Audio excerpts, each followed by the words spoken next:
Alright, so this will be the second day of video diaries here from Site Q Dig Site with me, your host, Carter Dyson. Where to start? Well, we've had a few thrills and spills since the last time I spoke with you.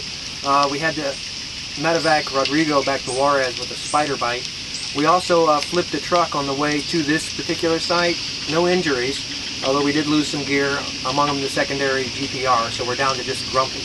That'll be interesting. Let's go ahead and get to some questions from the student. Actually, before I do that, I just want to give another shout out to the Cassandra Foundation for helping fund this dig and expedition, as well as allowing us to participate in this Excellence in Education project. We are really proud to be part of the Cassandra Antiquity Society, as well as all of its participatory organizations. Sorry to interrupt myself with a plug, guys, but you've got to keep the people who feed the Sherpas happy. All right, first question. This question comes from Lucy Baker of Ann Arbor, Michigan. Why are you investigating Site Q again if it has already been identified? Okay, so this is a very good question. As you know, Site Q was identified as Colloquial by Simon Martin and a few others. Stewart also corroborated this. Myself and some of my colleagues, including Richard Hansen from UCLA, felt that maybe the evidence pointed to the Snakehead site as Site Q rather than Colloquial.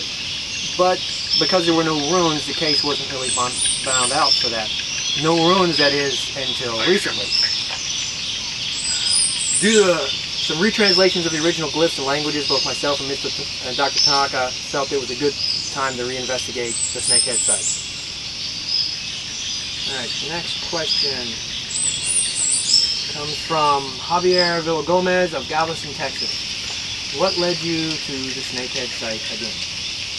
Well, I alluded to this in the last question, but I guess I'll expound on it. Like I said, Simon Martin as well as Stewart both identified Colloquial as Site Q. However, we didn't feel like the evidence really bore that out. They found a big town, but not the big town. Think of it as finding St. Louis when you're looking for New York.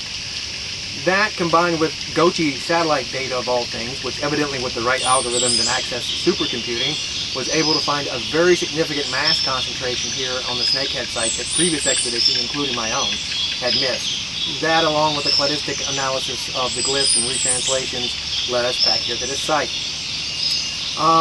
We're basically looking at some of the same old places, but with some new technology and new information. So, go for Dyson.